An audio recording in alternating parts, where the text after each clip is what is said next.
प्रधानमंत्री नरेंद्र मोदी की मां हीराबा मोदी का आज सुबह निधन हो गया। वे 100 साल की थी। पिछले कुछ दिनों से उनका स्वास्थ्य ठीक नहीं चल रहा था। अहमदाबाद के एक अस्पताल में हीराबेन मोदी ने आखिरी सांस ली। गांधीनगर के एक शमशान घाट में प्रधानमंत्री बेटे ने मां को मुखाग्नि दी। अब हीराबा नहीं है, लेकिन उनके किस्से अब भी हैं, जो प्रधानमंत्री बेटे मोदी ने खुद सुनाए। ऐसे ही कुछ किस्से आज हम आपको बताने जा रहे हैं। पहला किस्सा। मेरे पिता सुबह 4 बजे ही काम पर निकल जाते थे। उनके कदमों की आहट पड़ोसियों को बताती कि सुबह के 4 बज रहे हैं और दामोदर काका काम पर जा रहे हैं। वो अपनी छोटी सी चाय की दुकान खोलने से पहले पास के मंदिर में प्रार्थना करने जरूर जाते थे। माँ भी उतनी ही समय की पाबंद थी। वो भी पिता के साथ उठती और सुबह ही कई काम निपटा देती थी। अनाज पीसने से लेकर चावल दाल छानने तक माँ के पास कोई सहारा नहीं था। उसने कभी हमसे मदद भी नहीं मांगी। मुझे खुद लगता था कि मदद करनी चाहिए। मैं घर से सारे मैले कपड़े ले जाता और उन्हें तालाब से धो लाता। कपड़े धोना और मेरा खेलना दोनों साथ साथ हो जाया करते थे। दूसरा किस्सा। घर का खर्च चलाने के लिए माँ कुछ घरों में बर्तन मांजती थी। अतिरिक्त कमाई के लिए वो चरखा चलाती, सूत काटती। माँ दूसरों पर निर्भर रहने या अपना काम करने के लिए दूसरों से अनुरोध करने से बचती थी। मॉनसून हमारे मिट्टी के घर के लिए मुसीबत बनकर आता था। बरसात के दिनों में हमारी छत टपकती थी और घर में पानी भर जाता था।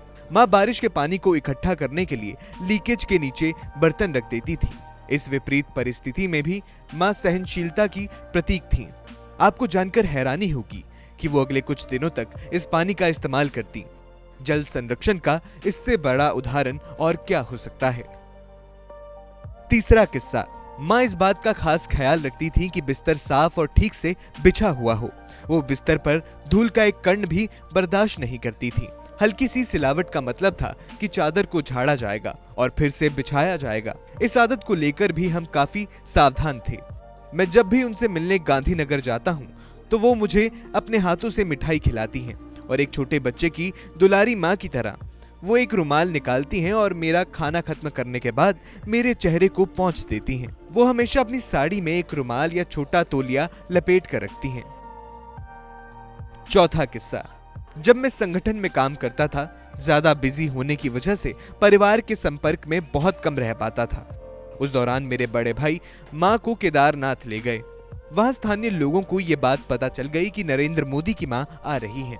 वे सड़कों पर बुजुर्ग महिलाओं से पूछते रहे कि क्या वे नरेंद्र मोदी की माँ हैं। अंत में वे माँ से मिले, उन्हें कंबल और चाय दी। केदारनाथ में उनके ठहरने की आरामदायक व्यवस्था की। बाद में जब वो मुझसे मिली तो बोली, ऐसा लगता है कि तुम अच्छा काम कर रहे हो क्योंकि लोग तुमको पहचानते हैं। पांचवा किस्सा। माँ की ईश्वर में अगाध आस्था है, लेकिन साथ ही वो अंधविश्वासों से दूर रही और हम में भी वही गुण पैदा किए।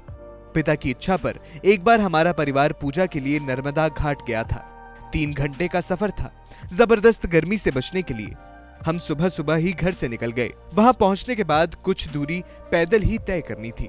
गर्मी बहुत तेज थी, पैदल चलना आसान नहीं था। हमने नदी किनारे किनारे चलना शुरू किया।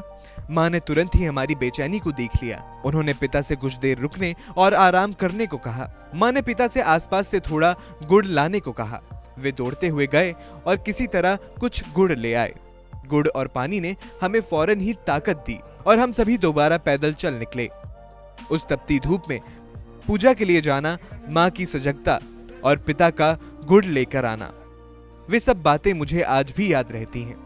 तो कुछ ऐसी यादें थी माँ की जो एक प्रधानमंत्री बेटे को याद हैं।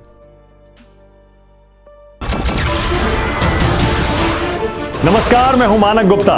अगर आपको हमारा ये वीडियो पसंद आया हो तो इसे लाइक और शेयर जरूर करें और हाँ, हमें सब्सक्राइब और फॉलो करना ना भूलें ताकि आप देश और दुनिया की कोई खबर मिस ना करें। तो जुड़े रहिए हमारे साथ और देखते रहिए न्यूज़ 24।